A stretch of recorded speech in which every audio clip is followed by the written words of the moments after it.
1절 할렐루야 여호와의 종들아 찬양하라 여호와의 이름을 찬양하라 이제부터 영원까지 여호와의 이름을 찬송할지로다. 5, 6절 여호와 우리 하나님과 같은 이가 누구리요 높은 곳에 앉으셨으나 스스로 낮추사 천지를 살피시고. 오늘 이 아침 우리가 시편 113편을 함께 묵상하고자 합니다. 계속해서 할렐루야십니다. 할렐루야 여호와를 찬양하라 찬양하라. 그래서 이 할렐루야로 시작하고 할렐루야로 마치는 시들인데 무엇을 찬양해야 되는가 하는 부분, 오늘 시편 113편에서는 1절에 할렐루야 여호와를 찬양하라 여호와의 이름을 찬양하라 여호와의 이름을 찬양하라 그렇게 얘기합니다. 2절에도 이제부터 영원까지 여호와의 이름을 찬송하리로다. 그래서 우리가 찬송해야 될 것이, 찬양해야 될 것이 바로 여호와의 이름이라고 하는 것입니다. 3절도 해 돋는 데서부터 해 지는 데까지 여호와의 이름이 찬양을 받으시리로다. 이 시인은 여호와의 이름에 대해서 찬양받으셔야 된다는 것을 강조하고 그 이름을 높이려고 합니다. 그래서 오늘 우리가 중요하게 여기는 것 중 하나가 바로 이름이라고 하는 부분입니다. 그래서 우리가 사람들이 자기 이름이 명예가 훼손되었다 그러면 막 소송을 걸고 뭐 법적인 투정을 해서라도 자기 이름의 명예를 높이려고 애를 씁니다. 그래서 사람들은 자기 이름이 욕먹지 않으려고 애를 쓰는데 과연 우리가 하나님을 믿는 성도로서 여호와의 이름에 대해서 얼마나 그 이름을 높이고 찬양하고 있는가.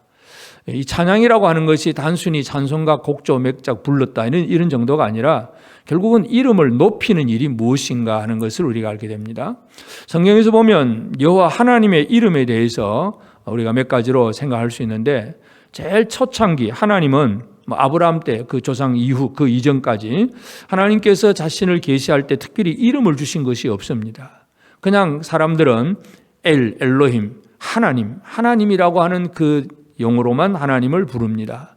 하나님이라고 하는 용어는 사람들이 그냥 부르는 겁니다. 우상을 섬기는 사람들도 자기 신을 향하여서 신, 주 이렇게 부릅니다. 그러니까 그 처음에는 사람들이 하나님 앞에서 주여 주여 부르는 이 전능하신 분 이렇게 하나님을 알고 있습니다. 그래서 하나님께서 아브라함이나 그 믿음의 족장들에게도 전능자로만 나타나셨고 그가 뭐라고 부르든 하나님이라고 부르든 뭐라 부르든 그 이름을 그냥 그대로 받으셨습니다. 그런데 모세 시대에 가서는 모세가 하나님 앞에 질문을 합니다. 누가 나를 이 애굽에 있는 백성들에게 보냈다고 할까요? 내가 누구로 한테서 보내심을 받았다고 나를 보낸 분이 누굽니까? 물어볼 때에 하나님께서 나는 스스로 있는 자다. 여호와, 야훼, 이 스스로 있다. 이미 존재했고 지금도 존재하고 앞으로도 존재하는 나는 언제나 존재하는 스스로 존재하는 분이다. 하나님은 여호와라고 하는 그 이름을 모세에게 알려주셨습니다. 하나님의 그 존재하심 그것은 그 애굽에 있는 많은 신들 그 당시에 모든 사람들은 여러 거짓된 신들과 또 우상들을 만들어 섬기고 있습니다. 그래서 하나님의 이름의 의미는 첫 번째는 전능하신 하나님 이것은 모든 사람들이 자기 신도 다 그렇게 부르고 있지만 이제 하나님은 그 모든 신들과는 특별히 다른 구별된 신으로서 여호와 하나님 나는 스스로 있는 자다. 이 세상의 모든 신들은 사람들이 만들어내고 이름을 갖다 붙이고 그 앞에 섬기고 있는 그런 신들이지만 나는 스스로 존재하는 그러한이다. 하나님의 이름을 여호와 이렇게 모세를 통해서 분명히 가르쳐 주었고 그래서 이 시편의 저자도 여호와여 여호와의 이름을 찬양하라 여호와의 종들아 찬양하라 여호와의 이름을 찬양하라. 이 구약에서는 이 하나님께서 스스로 구별하셨다는 그 이름을 찬양하고 있습니다. 그런데 이제 우리가 신약에서 보면 하나님께서 아들을 보내시면서 이 요셉과 마리아에게 하나님께서 주신 그 아들의 이름 예수 그리스도가 태어나기 전부터 그 이름을 주십니다. 아들을 낳으리니 그 이름을 예수라고 해라. 그리고 예수라고 하는 이름은 저희 백성을 자기 죄에서 구원할 자, 구원의 이름입니다. 그래서 하나님의 이름, 엘로힘 전능하심, 여호와 구별된 스스로 계신 유일하신 분, 그리고 예수 저희 백성을 자기에서 구원할 자. 그래서 하나님의 이름을 그렇게 우리가 몇 가지로 살펴볼 수가 있는데 이 시인의 마음은 바로 그 이름을 높이고 그 이름을 찬송하라고 하는 것입니다. 그래서 오늘 우리는 하나님께서 우리에게 주신 그 이름, 이게 얼마나 소중한가 하는 것을 알 수가 있습니다. 하나님의 아들이 이 땅에 오면서 요한복음 17장 11절 또 12절도 마찬가지인데 내게 주신 아버지의 이름으로 그들을 보존하사, 그렇게 예수님이 그렇게 기도를 합니다. 그러니까 하나님의 아들이 이 땅에 오면서 받은 그 이름, 그 예수가 하나님 아버지께로부터 받아온 이름이고 그 이름이 구원의 이름입니다. 그래서 오늘 우리 첫째, 여호와의 이름이 무엇인가 하는 문제, 전능하시다, 또 온 세상의 모든 신들과는 전혀 다른 구별된 그런 분이다. 그리고 자기 백성을 구원하시는 분이다. 결국 그 이름이라고 하는 것은 하나님이 어떤 분인가를 드러내는 것입니다. 우리는 사람들에게 이름을 붙이는 것은 그냥 우리 아들, 우리 딸이 앞으로 이런 사람이 되었으면 좋겠다고 하는 부모나 아니면 할머니, 할아버지들이 그 이름을 붙일 수가 있습니다. 그는 그렇게 되었으면 좋겠다고 하는 것이 사람들의 이름이고, 하나님은 하나님 스스로를 드러내셨습니다. 전능하신 하나님, 구별된 하나님, 구원의 하나님, 그 이름을 드러내셨기 때문에 이제 그 이름을 찬송하고 그 이름을 높이는 것이 무엇인가 하는 거, 이걸 우리가 생각을 해야 됩니다. 찬송하라 그랬으니까 그냥 곡조만 불어서 하나님 찬송만 할 것이냐 하는 그 얘기.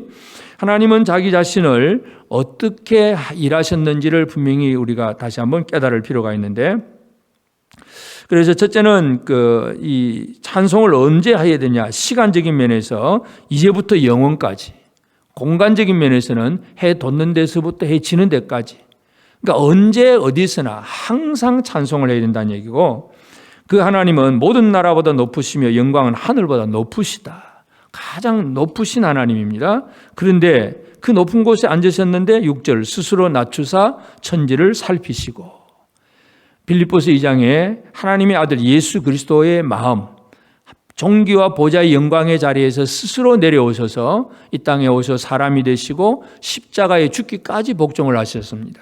죄인을 구원하기 위해서. 그것이 바로 7절, 가난한 자를 먼지더미에서 일으키시며 궁핍한 자를 거름더미에서 들어 세워 지도자들, 곧 그의 백성의 지도자들과 함께 세우시며 지도자들의 그 영광의 자리에 들어가게 하시는 것. 마지막 절, 또 임신하지 못하던 여자를 집에 살게 하사 자녀들을 즐겁게 하는 어머니가 되게 하시는도다. 생육, 번성, 충만한 이 복이 하나님께서 허락하신 복이라는 것을 분명히 이 시인이 강조를 하고 있습니다. 이런 하나님의 이름을 찬양하라고 하는 것입니다. 그래서 오늘 우리는 이 하나님의 이름을 찬양한다는 것이 과연 무엇인가? 결국 우리의 삶을 통해서 그 이름을 높이는 것입니다. 그래서 네가 믿는 하나님이 진짜 하나님이다. 나도 너를 믿는 하나님은 나도 믿고 싶다. 이제 이런 결론이 나올 때에 이것이 진정으로 그 여호와의 이름을 높인 것입니다. 세상에서도 예를 들어서 흔히 그걸 국격이라고 사람들이 많이 합니다. 요즘 정치도 국격이 훼손이 되었다, 아니면 우리 국격이 높다, 낮다, 그런 얘기를 많이 합니다. 대한민국이라고 하는 이름이 어떻게 높아질 수 있습니까? 그냥 아무리 대한민국 갖다 이름 갖다 붙여도 광고해도 그 이름이 높아지지 않습니다. 이 대한민국의 정치, 경제, 사회, 문화 모든 분야에서 뭔가 뛰어난 것들이 많이 나오면 사람들이 그거 참 대한민국이 대단한 나라구나 이렇게 인정을 합니다. 하나님의 이름을 높이는 것은 바로 우리의 삶을 통해서 이루어집니다. 우리의 예수님께서 말씀하신 너희 빛을 세상 사람들에게 보여서 그들이 하나님 아버지께 영광을 돌리게 하라. 결국 우리의 삶이 뭐냐? 우리가 하나님의 이름을 가진 성도로서, 하나님의 일꾼으로서 내가 하나님의 그 거룩함, 하나님의 선하심, 하나님의 사랑과 은혜, 이런 것들이 우리의 삶에서 계속 묻어나오게 될 때에 우리를 바라보는 사람들이 여호와의 이름을 인정하고 찬양할 수밖에 없습니다.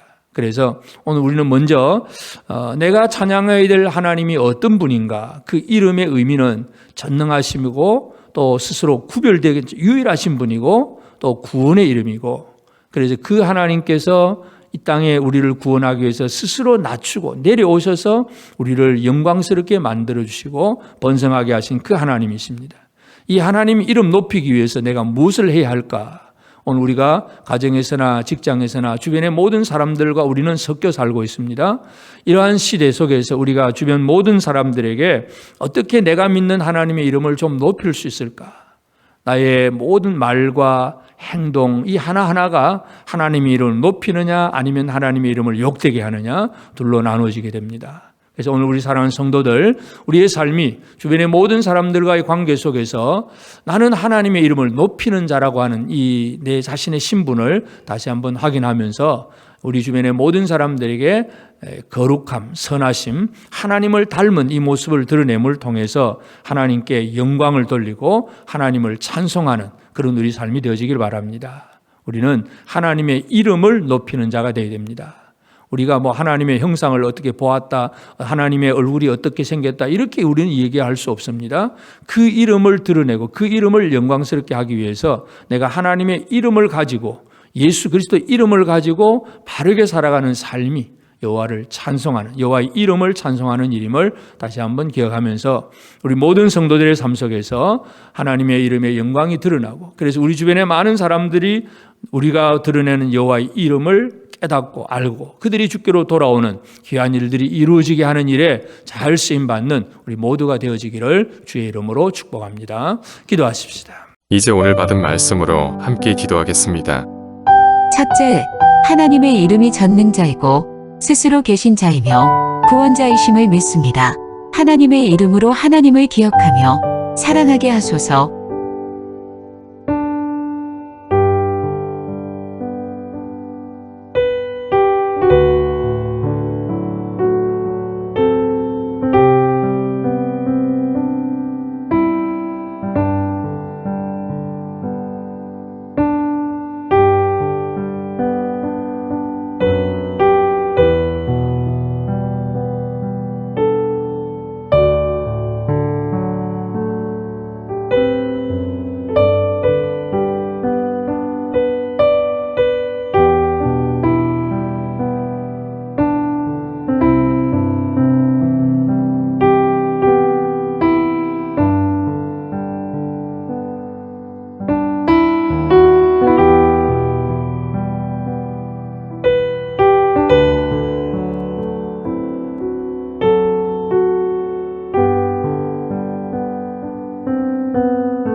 둘째, 우리 구원을 위하여 스스로 낮추시고 우리를 영광스럽게 하신 주의 이름으로 사는 자로서 오직 주의 이름을 세상에서 높이는 삶이 되게 하옵소서.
이제 오늘의 기도 제목을 가지고 합심하여 기도하도록 하겠습니다. 첫 번째, 하나님. 오늘도 하나님을 찬양하는 일들이 내 삶 속에 하늘의 별처럼 많이 나타나게 하소서. 그리하여 하나님을 찬양하는 것이 기쁨으로 충만해지게 하소서.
사랑을 기억하며 높으신 하나님이 우리의 아버지이심의 자긍심을 갖고 살아가는 삶이 되게 하소서.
세 번째, 하나님께서 연약한 자들을 외면하지 않으시고 돌보아 주시듯 우리의 삶 속의 연약한 자들에 대해 관용을 베풀며 살게 하소서.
이제 개인의 기도 제목을 가지고 하나님 앞에 기도하시기 바랍니다.